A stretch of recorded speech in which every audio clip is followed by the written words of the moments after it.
Pleno de la Asamblea Nacional elige a Otto Sonnenholzner como vicepresidente de la República. Existe expectativa en la Asamblea Nacional por la proforma presupuestaria del 2019 reenviada desde el Ejecutivo. Asamblea Nacional del Ecuador y Procuraduría General del Estado suscriben convenio interinstitucional para generar mecanismos en la lucha contra la corrupción. Proyecto de ley para la institucionalización del Festival de Artes Vivas de Loja superó el primer debate en el Pleno de la Asamblea Nacional. Los medios legislativos presentan TVL Noticias Emisión Estelar con Belkis Sánchez. Martes 11 de diciembre de 2018, saludos cordiales amigos, sean bienvenidos a la emisión estelar de TVL Noticias. Gracias como siempre a quienes nos sintonizan a través de la señal de los medios legislativos, Televisión Legislativa del Ecuador, la radio de la Asamblea Nacional y también a quienes nos miran por internet por tvl.asambleanacional.gov.es, así como también por Facebook Live. Enseguida la información que ha marcado esta jornada.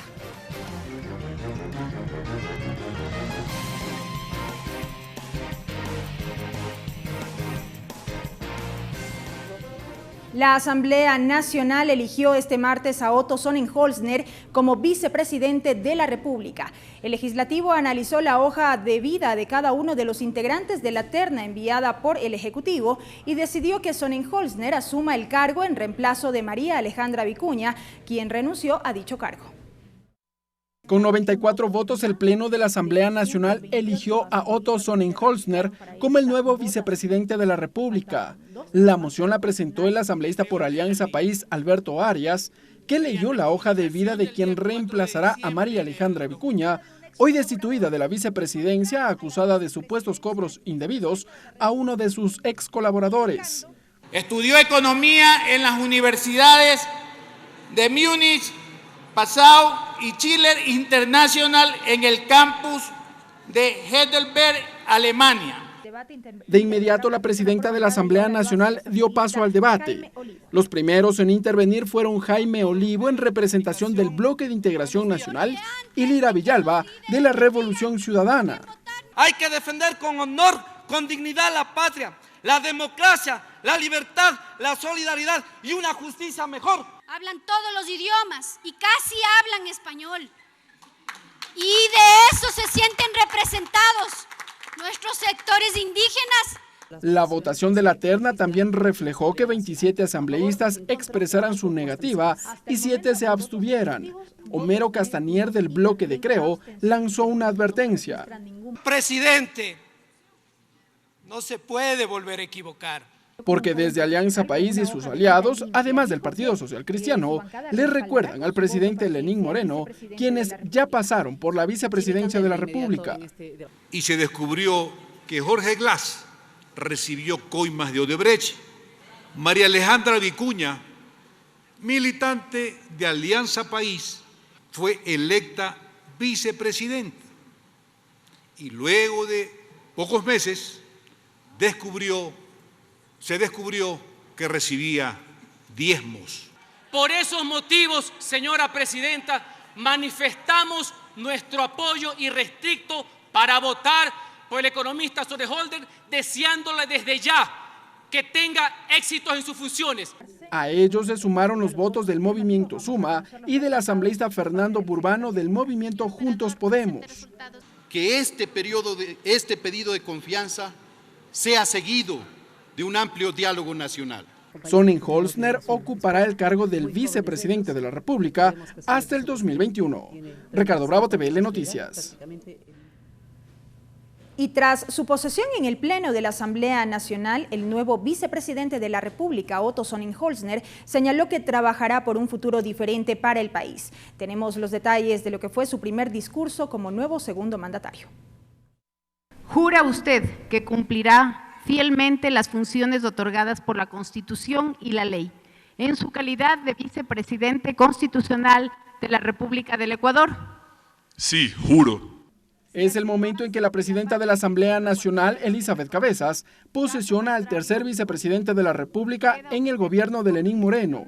Tras suscribir el acta de posesión, El nuevo segundo mandatario se presentó. Soy Otto Sonnenholzner Speer, pero quiero que me llamen Otto porque ya sabemos que lo del apellido no va a funcionar, estamos seguros. Destacó su trayectoria laboral y explicó que desde hace 9 años conoce al presidente de la República en uno de los encuentros por la libertad de expresión. Ambos estamos claros desde entonces en que este derecho fundamental es indispensable para crecer y vivir en democracia.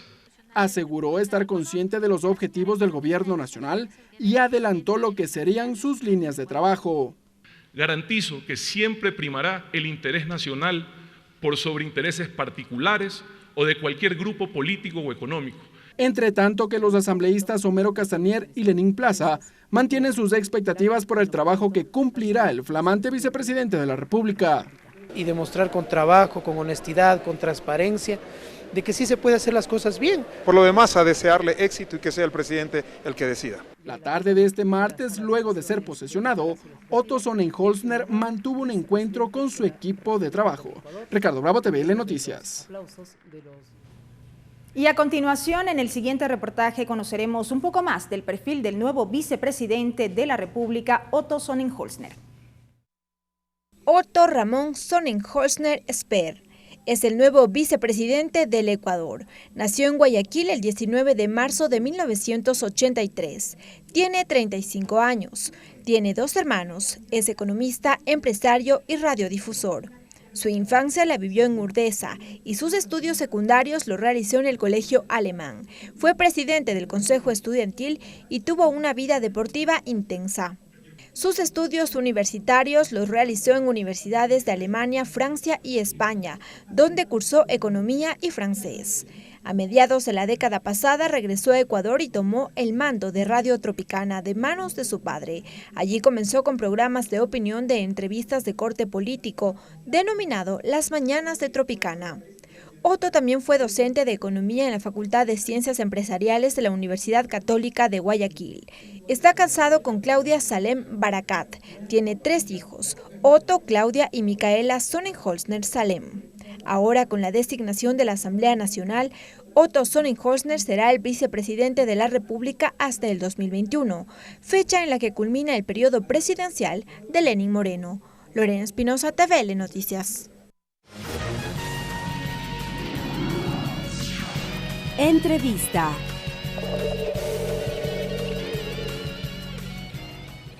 Y sobre esta designación, así como también las expectativas que genera justamente lo que será el trabajo del nuevo vicepresidente de la República, electo esta jornada por la Asamblea Nacional, vamos a dialogar en nuestro segmento de entrevistas. Nos acompañará el asambleísta César Litardo.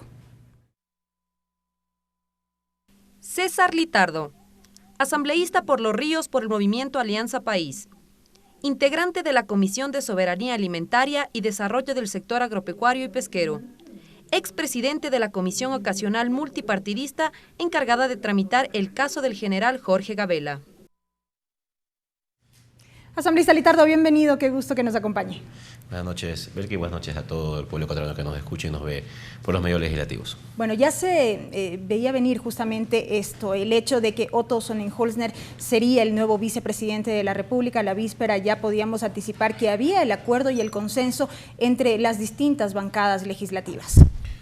Bueno, creo que en el momento que el presidente había puesto en el orden jerárquico dentro de la terna que envió acá a la Asamblea el nombre del actual vicepresidente, eso un poco ya daba a entrever que la persona de confianza que él había manifestado o que tenía como intención que lo acompañe en esta cartera de Estado era él. Así que en definitiva creo que hoy 94 votos dan votos de confianza y de esperanza de que todos estos momentos difíciles que el país ha pasado, todos estos momentos complicados que se han visto envueltos a serios de inconvenientes que no ya quisiéramos repetirlos, tengan en el nuevo vicepresidente la posibilidad de quedar en el pasado y más bien de buscar esa propuesta del apoyo hacia el presidente, del apoyo en la gestión del mismo y el apoyo en las misiones o en los encargos que él mismo le haga al nuevo vicepresidente de la República. Sin embargo, esta propuesta asambleísta no estuvo exenta de la crítica, de la mirada de muchos, en el sentido de que se vinculaba a Otto Sonnenholzner con una empresa offshore. Se dijo por parte de la ministra de Gobierno que él no era propietario de esta empresa, que no tenía acciones en la misma, pero sin embargo formaba parte del directorio de esta empresa. Bueno, públicamente ha reconocido ser parte directiva de una empresa que estuvo vinculada a una empresa que tiene su iniciativa o su génesis en Panamá, pero en definitiva creo que la ley es muy clara, la Constitución es muy clara, la ley y la Constitución establecen que al momento de posesionarse como presidente o vicepresidente o funcionario debe haber la posibilidad de certificar que no tenga ninguna vinculación. No era accionista, era más bien miembro de una directiva. Creo que esto ya fue totalmente subsanado y por eso el día de hoy fue electo. Creo que también es importante esto, ¿no?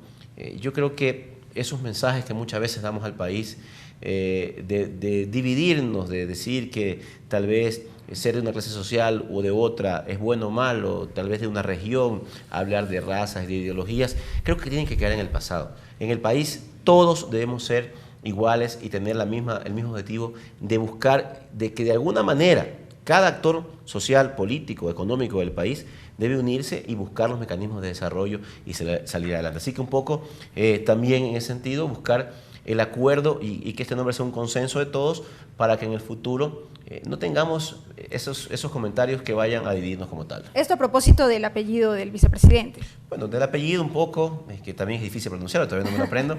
Voy a ser un poco obediente en la primera disposición que dijo el vicepresidente, que lo llamemos Otto porque el apellido es muy complicado, pero en definitiva es ecuatoriano, como cualquiera de nosotros, tenemos los mismos derechos, estamos amparados por la misma Constitución, por la misma ley, y en ese contexto creo que lo importante en los términos generales es que no importa de dónde vengamos, siempre mientras busquemos el beneficio, el desarrollo y hacer lo mejor por el Ecuador es lo que debe ser fundamental y primordial. Pero remitiéndonos nuevamente, asambleísta, a este tema y su relación con el directorio de esta empresa que fue cuestionado, no es un tema que merece ser observado, digo, no debía ser revisado previamente antes de que el Ejecutivo envíe esta terna, de manera que no exista duda alguna sobre este tema en particular.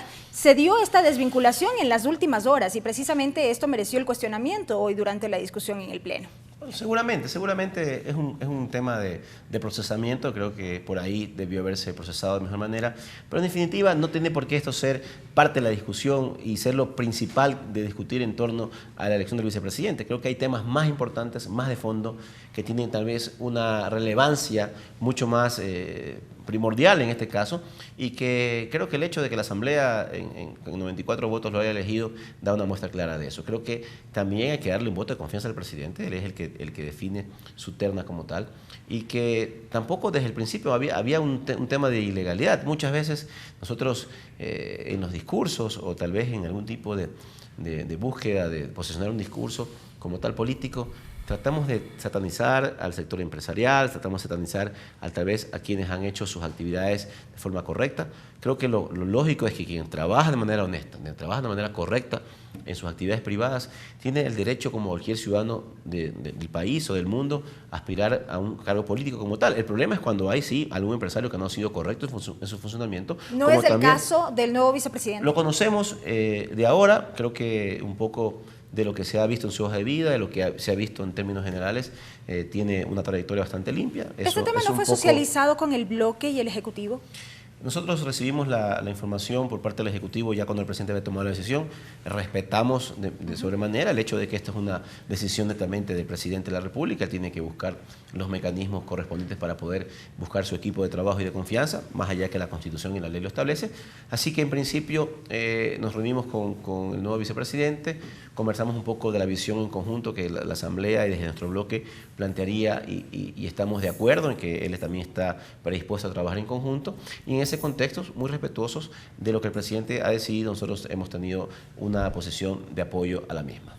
Ahora bien, durante el debate en el Pleno asambleísta, lo que se dijo y lo que se aspira justamente a través de esta designación es que se devuelva la estabilidad y la credibilidad al cargo de la vicepresidencia de la República. Así lo requiere el país, y que garantiza que Otto Sonnenholzner devuelva esta credibilidad y esta confianza por parte del pueblo. Tiene un gran reto el nuevo vicepresidente, un gran reto en dos aspectos fundamentales. El primero que usted menciona, en ganarse y devolver la confianza en torno a un puesto tan importante como esto, es el segundo puesto de importancia política en el país, y luego el de llevar a cabalidad y cumplir de manera eficiente los encargos que seguramente el presidente le hará en los próximos días. Creo que son dos temas fundamentales que ya dependerá de su trabajo, de su forma de poder demostrar que todos estos comentarios positivos, en donde mucha gente que es cercana a él y que lo conoce de sus actividades privadas, ha manifestado de que es un tipo probo, que es un tipo una persona que tiene características empresariales sólidas, que ha trabajado siempre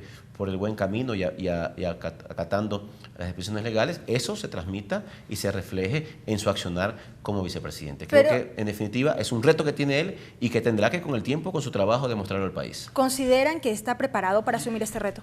Creo que uno en la vida tiene que estar preparado siempre para los retos en torno y cuando crean conveniente que se aparezcan. Muchas veces no necesariamente hay que estar preparado en términos políticos, tal vez un poco con lo que manifestaba, la posibilidad de transmitir esa experiencia desde lo privado hacia lo público debe primar, tiene que hacer esa transición un poco rápida, seguramente tendrá que tener unos días de transición hasta un poco entender que lo público es diferente de lo privado, pero en principio su juventud, su preparación, su capacidad creo que están en su hoja de vida y él tiene un gran reto en demostrarlo ya en la práctica, en el accionar de sus funciones. Ahora bien, el hecho de que provenga del sector empresarial en cierta medida, y lo hemos visto en estos últimos días, ha provocado criterios de rechazo en diferentes sectores en la medida en que se lo vincula con la derecha del país. Así se lo ha manifestado, pese a que se ha recalcado que él no tiene directamente ninguna vinculación política, no es afiliado a ningún partido político, pero se lo asocia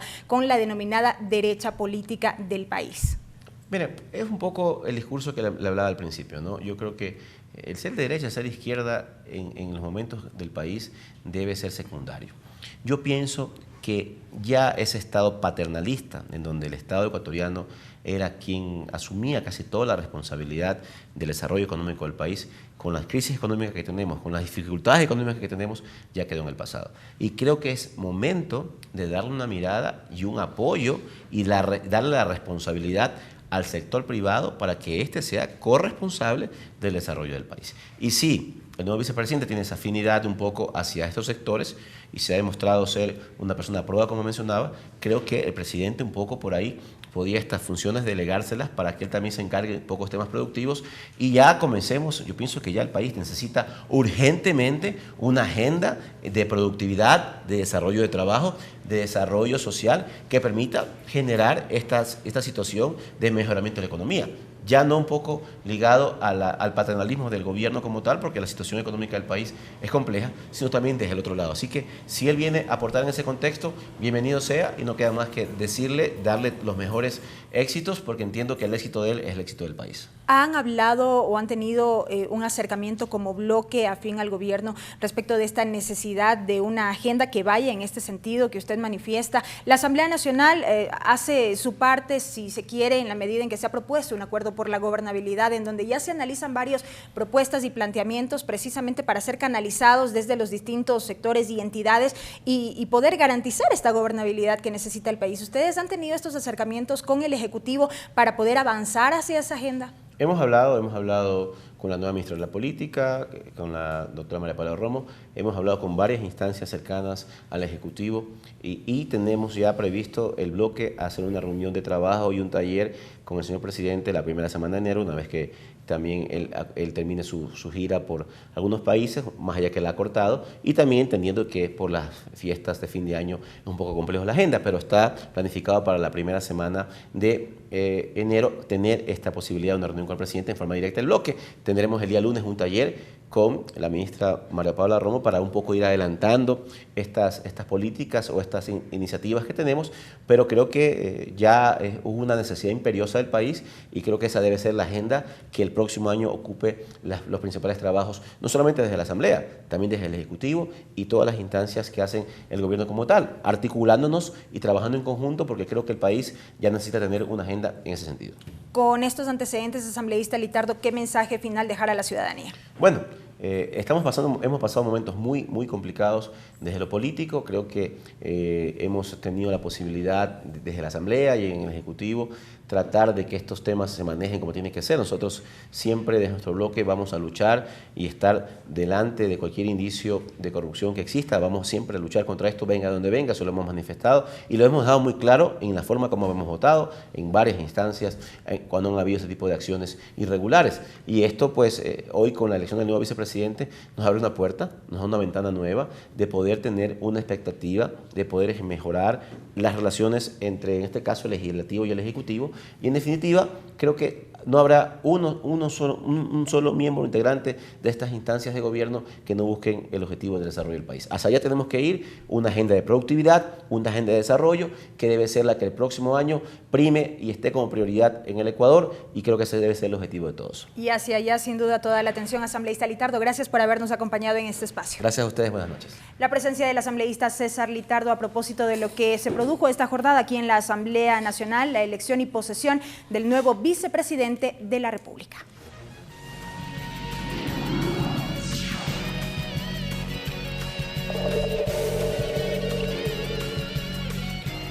Y avanzamos con más noticias, amigos. Por iniciativa de la presidenta de la Asamblea Nacional y con 106 votos afirmativos, el Pleno de la Legislatura aprobó una resolución para declarar al 12 de diciembre como el Día de la Gastronomía. Con la resolución se busca además promover la cultura culinaria y revalorizar y conservar la gastronomía emblemática de nuestro país. Con el objetivo de incentivar la producción nacional, promover la cultura culinaria y mantener las tradiciones de nuestros ancestros, el Pleno de la Asamblea, con el respaldo de 106 asambleístas, aprobó una resolución para declarar el 12 de diciembre como el Día de la Gastronomía, productos y alimentos saludables en el Ecuador. Es una actividad realmente potente, realmente virtuosa por la capacidad de distribución de recursos en los distintos sectores, pero además con un potencial de generación de empleo. Con ello también se resolvió conformar un grupo parlamentario que diseñe y ejecute una estrategia para, entre otros aspectos, vincular la industria gastronómica con la generación de empleo, promoción y consumo de productos ecuatorianos y la revalorización de las comidas emblemáticas de nuestro país. La educación será uno de los propósitos importantes de este proceso y estaremos muy conscientes de que mientras existe el 83% de niños que en la encuesta que se ha realizado hasta 9 años de edad, los niños no conocen lo que es una machica traposa, nunca han comido un catso blanco, muchos de ellos ni siquiera saben lo que es un morocho. Por esa necesidad de cultivar nuestra cultura, queremos pedirles, por favor, nos apoyen con esta iniciativa. Carlos Gallardo es director ejecutivo del Día de la Gastronomía y considera que con la declaratoria Ecuador se convertirá en el próximo destino de productos de calidad. Un verdadero poema. Son las rosas de tallo largo que los rusos en plena Plaza Roja las compran con emoción. O quizá los camarones blancos endémicos Banamey, que por su dulzura son apreciados en los mejores restaurantes chilenos. Tal vez el plátano verde que en forma de chifles recorre las más grandes ciudades cosmopolitas del Medio Oriente. Con la aprobación de la resolución se instauró un reconocimiento anual a quienes se destaquen en el ámbito gastronómico. Además, este miércoles en la Plaza Juan Montalvo de la Asamblea Nacional se realizará una exposición cultural de productos de exportación y alimentos saludables con gastronomía de alto nivel. El evento se realizará de 12:30 a 14:30. Lorena Espinosa, TVL Noticias. Y el Pleno de la Asamblea Nacional superó la tarde de este martes el primer debate del proyecto de ley para la institucionalización del Festival de Artes Vivas de Loja. Nuestra compañera Tatiana Sonnenholzner se encuentra con la proponente de este proyecto, la asambleísta Verónica Arias. Te escuchamos, adelante. Gracias, buenas noches. Así es, me encuentro junto a la proponente de este proyecto de ley para institucionalizar el Festival de Artes Vivas de Loja.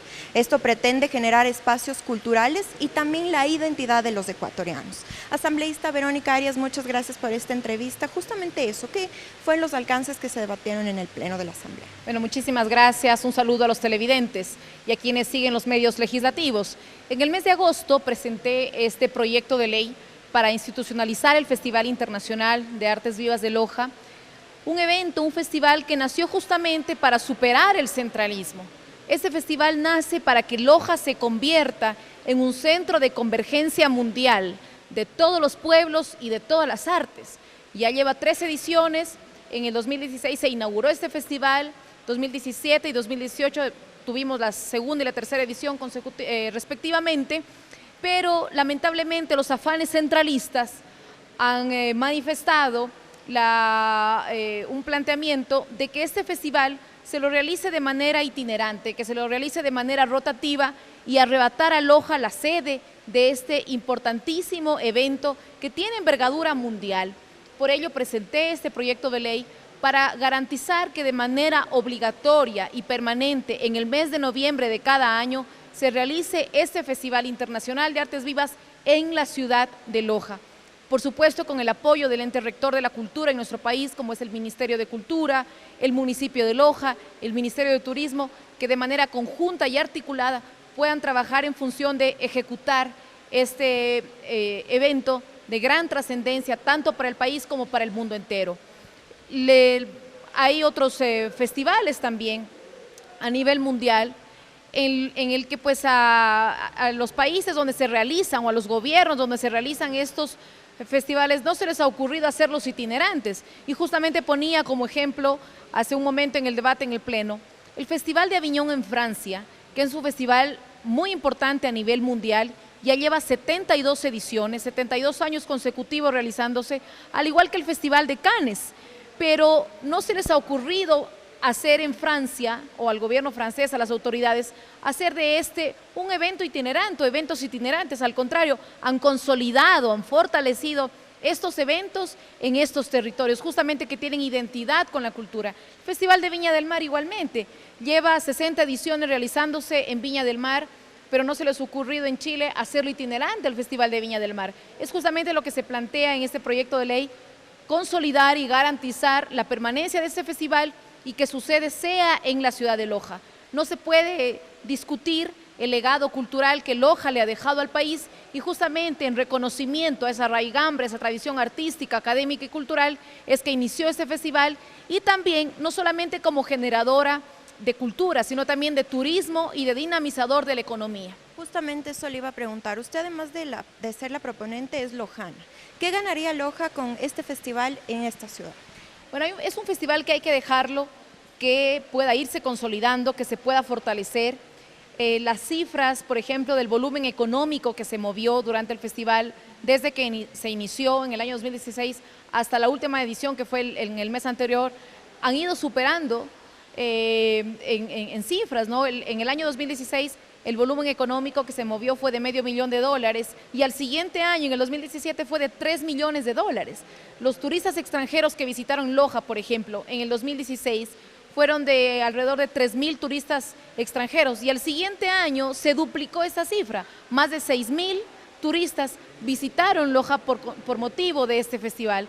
Entonces se plantea que Loja se convierte en un polo de desarrollo cultural, a través de la cultura garantizar turismo y a su vez dinamizar la economía de una ciudad que históricamente ha sido abandonada, aislada por el centralismo, y justamente nace este festival para poder, a través de fomentar la cultura, dinamizar la economía, es decir, poder fomentar el desarrollo de una provincia basada en expresiones culturales. Listo, muchísimas gracias, asambleísta Verónica Arias, quien nos ha contado lo que ha agotado el Pleno para este primer debate sobre el Festival de Artes en la ciudad de Loja. Cabe recordar que agotado el debate, vuelve a la comisión donde lo tratan, que es la Comisión de Educación. Hasta aquí el informe, buenas tardes. Gracias a Tatiana, comisión que por cierto deberá analizar todos estos aportes de cara a lo que será ya la aprobación del informe para segundo y definitivo debate de este proyecto de ley. Con esto, amigos, nos vamos a una pausa, enseguida más noticias, no se vayan. Regresamos con TVL Noticias, emisión estelar, luego de la siguiente pausa promocional. Continuamos con TVL Noticias, emisión estelar. Seguimos con más información. Existe expectativa entre los legisladores por los cambios incorporados desde el Ejecutivo en la proforma presupuestaria para el 2019. Entre otros aspectos, los legisladores saludan la reducción del precio del barril del petróleo. El Parlamento tiene 10 días para aprobar el presupuesto del próximo año. El Ejecutivo reenvió la proforma presupuestaria 2019 luego que la Asamblea en su análisis hiciera 17 observaciones al documento. Los legisladores se encuentran expectantes de los cambios que haya acogido el presidente y pese a que dicen aún no conocen el documento, saludan que uno de los principales cambios sea la reducción del valor estimado para las exportaciones de petróleo, de 58 a $50 por barril. Decisión que obedece al comportamiento del mercado internacional de petróleo y a los resultados de la reciente reunión de la Organización de Países Exportadores de Petróleo, OPEP. Es importante sincerar de que no vamos a tener esos ingresos tan altos que ellos pensaban recibir. Sin embargo, con el propósito de mantener los ingresos petroleros de la proforma del próximo año y para no incrementar las necesidades de financiamiento, el gobierno prevé profundizar el análisis de optimización de los subsidios a los combustibles, tema que provocó cuestionamientos. Cuando se quiere ser una persona equitativa, sí, vamos a los subsidios, vamos contra la gente, pues ¿por qué no vamos también con los que más deben o son los que están en el poder y no van a devolver ningún dinero? En el presupuesto para el 2019 se hace una mayor optimización de la masa salarial con la reducción de 205 millones en gasto de personal. Sin embargo, para el asambleísta César Ron no es suficiente. Es importante, pero no es suficiente. Creo que el ajuste de parte del Estado de reducir los gastos corrientes, de reducir el tamaño del Estado, debería estar orientado a que cada ministerio se reduzca un 10%. En el documento reenviado al Legislativo se ratifica la reasignación de recursos a favor de las universidades y escuelas politécnicas públicas, manteniendo los valores del presupuesto del 2018. Con ello se daría cumplimiento al acuerdo alcanzado con los rectores de las instituciones de educación superior. El Ejecutivo ratificó la asignación de 350 millones para las compensaciones jubilares. Se garantizan los recursos necesarios para la prevención y erradicación de la violencia contra la mujer, ya que se han destinado dineros para que el Consejo de la Judicatura y la Fiscalía conformen equipos de trabajo en cada cantón especializados en violencia de género. Ahora el documento deberá ser analizado por la Comisión de Desarrollo Económico, pues la Asamblea tiene 10 días para aprobar el presupuesto general del Estado del próximo año. Para ello se necesitará el voto de las 2/3 partes de los legisladores, es decir, 92 votos. Lorena Espinosa, TVL Noticias. La Asamblea Nacional y la Procuraduría General del Estado suscribieron un convenio interinstitucional con el fin de generar mecanismos para la lucha contra la corrupción. La propuesta plantea el intercambio de información, actualización y permanente apoyo entre ambas entidades. En la lucha contra la corrupción, la Asamblea Nacional y la Procuraduría General del Estado suman esfuerzos a través de un convenio interinstitucional con el fin de generar mecanismos de cooperación que permitan fortalecer el ejercicio de las funciones constitucionales y legales. El procurador Íñigo Salvador recordó que en la Constitución del 2008 se le atribuye al organismo la competencia de iniciativa legislativa. Para ello se plantea la creación de la Dirección Nacional de Iniciativa Legislativa e Investigaciones Jurídicas. Será el de realizar investigación jurídica con miras fundamentalmente a la propuesta permanente de proyectos de ley en el ámbito de las atribuciones que tiene la Procuraduría General del Estado. El procurador explicó que este mecanismo permitirá desarrollar procesos conjuntos de actualización y depuración normativas en temas relacionados al ámbito de sus competencias. Por un lado, el tema de la iniciativa legislativa de la Procuraduría y por el otro lado, el tema de aquella asesoría, comentarios, ideas que la Procuraduría, a pedido de la propia Asamblea Nacional, deberá proporcionarle cuando ella lo necesite. La presidenta de la Asamblea, Elizabeth Cabeza, sostuvo que este convenio permitirá contribuir al adecuado proceso de construcción de las leyes. Es decir, que desde la legislatura se podrá solicitar a la Procuraduría la implementación del procedimiento más adecuado para atender requerimientos y comparecencias. Que garanticen justamente una defensa adecuada y que estas leyes obviamente amparen y permitan que estas defensas sean tanto en el nivel local cuanto en el nivel internacional. La titular del Parlamento también indicó que desde la Asamblea se impulsan acciones que buscan luchar contra la corrupción. Tal es el caso del Acuerdo por la Gobernabilidad, que ha permitido, dijo, visibilizar futuras reformas legales. Por ejemplo, la ley de contratación pública, en la ley de ingenios, hay algunas leyes que la Asamblea en el transcurso de los últimos años ha ido aprobando, pero que en la aplicación de la misma se notan deficiencias, se notan temas en los que hay que corregir. Además, el convenio interinstitucional permitirá elaborar proyectos conjuntos de investigación e innovación y desarrollo de programas de formación profesional. Mariela Logroño, TVL Noticias. La mañana de este martes se cumplió la tercera jornada del taller sobre el Acuerdo Nacional por la Gobernabilidad de Iniciativa de la Asamblea Nacional. Las 3 mesas de trabajo instaladas para el efecto analizaron propuestas de reformas a leyes vigentes, así como alternativas para fomentar el desarrollo económico en el país. La presidenta de la Asamblea Nacional, Elizabeth Cabezas, es la promotora del acuerdo y también de los talleres de trabajo. Ella resaltó la presencia de los más de 300 actores de distintas instituciones, cuyos representantes comparten sus conocimientos en las mesas de trabajo para lograr un documento sólido. Ha sido unas jornadas bastante positivas, exitosas. Tuvimos la representación de 70 organizaciones sociales. En el evento inaugural participaron 300 actores de distintas organizaciones y varios representantes que han sido permanentes en las mesas estas que hemos elaborado. La titular del Legislativo destacó que la creación de una nueva ley en el ámbito de innovación sería de gran relevancia, pues ayudaría a dinamizar el emprendimiento en el país. Nosotros ya tenemos temas concretos. Hoy mismo se acaba de plantear, por ejemplo, la necesidad de una nueva ley en el ámbito de la innovación, que ayudaría a dinamizar temas, sobre todo en esta era digital en la que estamos viviendo. Tenemos una nueva ley que será la ley de emprendimiento, que también la vamos a poner como una prioridad. Entonces vamos sumando nuevas iniciativas legales, pero también varias reformas. Por su parte, la presidenta del Centro de Competitividad e Innovación, Natalie Celi, resumió el trabajo de las 3 mesas, la de Economía y Producción, Seguridad y Desarrollo, Sociedad y Democracia, en las cuales han participado técnicos, asesores, representantes, artesanos, entre otras personas de los gremios y de la sociedad civil. Ha sido muy rico el diálogo y nosotros lo que hemos tratado es de aterrizar y concretizar en aquellas leyes que serían necesarias para fomentar una mayor innovación en un país, un mayor crecimiento económico y empleo que se dinamice, sobre todo para el sector de los jóvenes, de los millennials, para lo cual se requiere una transformación del ecosistema de empleo en el país.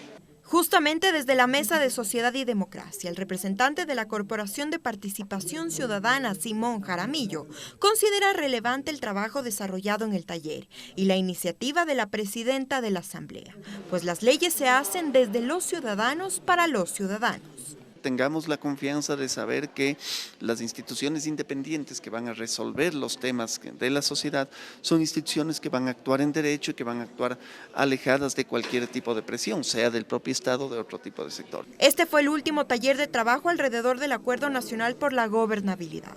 Ahora hay 10 días para presentar el documento a la presidenta de la Asamblea Nacional. Tatiana Sonnenholzner, TVL Noticias.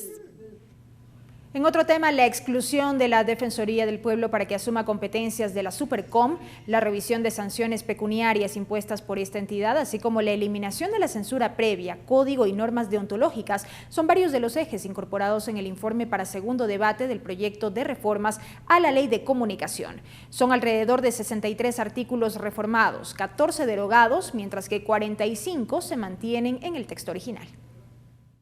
El informe para segundo debate del proyecto de ley reformatoria a la Ley de Comunicación contó con unas últimas incorporaciones, como una revisión a todas las sanciones pecuniarias impuestas por la Supercom hasta la fecha. La propuesta del legislador César Carrión consiste en que el Cordicom sea el ente encargado de su evaluación. Estamos aceptando que ellos deben pagar las sanciones, más bien debe ser revisado nuevamente por la nueva Cordicom. En esa línea, la comisión resolvió eliminar las sanciones administrativas y económicas para los medios de comunicación. Lo explicó el legislador Jorge Corozo, titular de la mesa legislativa. Cualquier conflicto que exista, máximo llegará a los jueces civiles. Con respecto a las competencias que dejaría la Supercom, en el informe se excluye a la Defensoría del Pueblo la atribución para asumir dichas obligaciones. La asambleísta Yanine Cruz planteó la observación. En ese caso, las decisiones tendrán que pasarse al Consejo de Regulación para poder encaminar estas diferencias. La mesa legislativa además decidió que los medios de comunicación puedan emitir publicidad de bebidas de moderación de hasta 5 grados de alcohol. No se modificó debido a que este tema ya consta en la Ley de Fomento Productivo. Hay una nueva forma de los ecuatorianos que están entrando en este escenario la preparación de la cerveza artesanal. Más bien no debemos regular en absoluto ese tema, ya que la ley de fomento productivo ya lo establece y lo mismo la ley orgánica de la salud. No la regulamos, sino que le permitan poder publicitarla. Sobre anunciantes privados se aprobó que deberán distribuir equitativamente la pauta publicitaria en los medios de comunicación locales y regionales. Una distribución equitativa en la pauta publicitaria en los medios de comunicación matrices. Entre otros aspectos, la Comisión de Derechos Colectivos resolvió en el informe para segundo debate eliminar la Supercom, los códigos y normas deontológicas, el linchamiento mediático, el derecho a la réplica, el Consejo Consultivo, las medidas administrativas y el defensor de las audiencias. El documento pasará a manos de la Presidencia de la Asamblea para convocatoria al Pleno para su definitivo debate. Mariela Logroño, TVL Noticias. En Ecuador, 913.000 personas son consideradas como analfabetas digitales, mientras que 4 de cada 10 dejan la universidad en el primer año. Estas cifras fueron expuestas durante un conversatorio entre los representantes de la Asamblea Nacional y el sector empresarial privado. Según cifras que maneja la Cámara de Comercio de Quito y el sector empresarial privado, 7 de cada 100 maestros de nuestro país tienen una calificación de excelente, mientras que Esmeraldas es uno de los peores cantones con calificación a los docentes.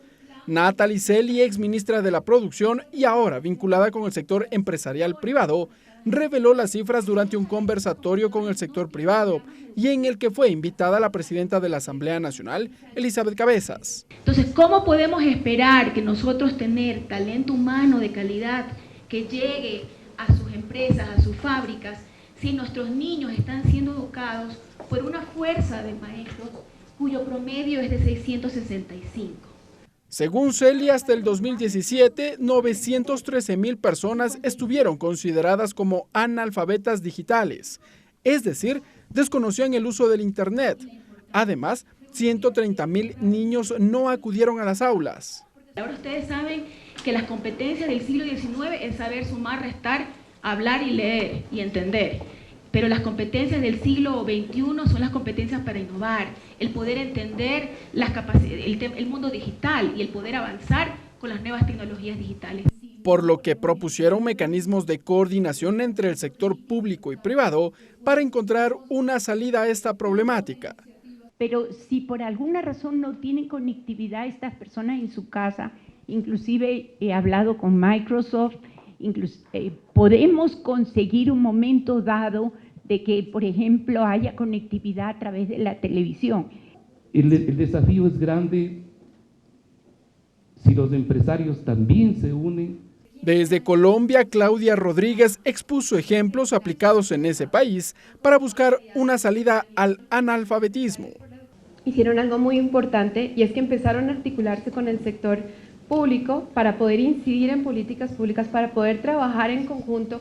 Desde la Asamblea Nacional ya se trabaja en las reformas a la Ley de Educación Intercultural Bilingüe, así como en estrategias de protección y promoción de derechos de los niños, niñas y adolescentes.